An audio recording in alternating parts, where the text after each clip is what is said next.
अस्सलाम वालेकुम student. Okay, आज हम ऑब्जेक्ट पढ़ेंगे और ये देखेंगे ऑब्जेक्ट क्या होते हैं बेसिकली। अफेक्टेड थिंग और person of a sentence is called object.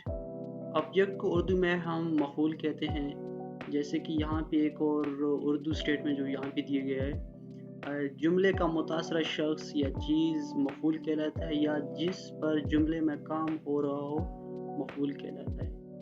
ये यहाँ पे ये कह रहा है कि यहाँ अगर कोई जुमला हो, अगर कोई सेंटेंस हो, हम जिस चीज़ या जिस शख्स के ऊपर हम काम करें या जिस चीज़ के ऊपर काम हो रहा हो उसी को हम ऑब्जेक्ट कहते हैं। जैसे कि यहाँ पे एक सेंटेंस है, ही इज़ बीटिंग हिम, वो उसे मार रहा है।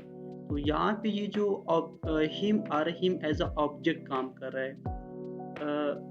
जैसे कि ही इज़ बीटिंग हिम, यहाँ पे ये जो हिम आ रहा है ना, ये एज अ ऑब्जेक्ट काम कर रहा है। और ये जो ये हिम के ऊपर काम कर रहा है, तो एज अ ये ऑब्जेक्ट काम कर रहा है। जैसे कि यहाँ पे एक और सेंटेंस है, दे आर प्लेइंग फुटबॉल, वो फुटबॉल खेल रहे हैं। तो यहाँ पे एज अ फुटबॉल ऑब्जेक्ट काम कर रहा है, क्योंकि फुटबॉल के ऊपर काम हो रहा है कि वो फुटबॉल खेल रहे हैं। तो इसी तरह कोई भी सेंटेंस हो या कोई भी स्टेटमेंट जिस चीज़ के ऊपर काम हो रहा हो उसी को हम ऑब्जेक्ट कहते हैं। यहाँ पे एक और सेंटेंस है, he can play football. Again football is working as object.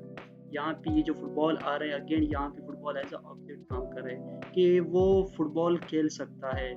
लेकिन ये ही तो यहाँ पे सब्जेक्ट है, और can as a modal auxiliary verb है, प्ले तो फर्स्ट ऑफ द वर्ब है। लेकिन यहाँ पे जो फुटबॉल आ रहा है, फुटबॉल एज अ ऑब्जेक्ट काम कर रहा है। यहाँ पे एक और लास्ट वन जो सेंटेंस हमारे पास आता है, we should not tease him, हमें उसे तंग नहीं करना चाहिए। यहाँ पे ये जो हिम आ रहा है, हिम एज अ ऑब्जेक्ट काम कर रहा है कि हमें उसे तंग नहीं करना चाहिए। ये तो जैसे कि हम एज अ सब्जेक्ट हैं, शुड तो मॉडल एज वर्ब हो गया, not it's showing as negative. और जो टी ज़्यादा, ये तो फर्स्ट ऑफ द वर्ब हो गया। यहाँ पे जो हिम आ रहा है, हिम एज ऑब्जेक्ट काम कर रहा है। सिंपल अल्फाज में हम ये कह सकते हैं, कोई भी स्टेटमेंट हो या कोई भी जुमला हो, जिस चीज़ के ऊपर काम हो रहा हो उसी को हम एज अ ऑब्जेक्ट कहते हैं। तो ये रहा object. But again, if you have any questions, so you may ask me in the comment box.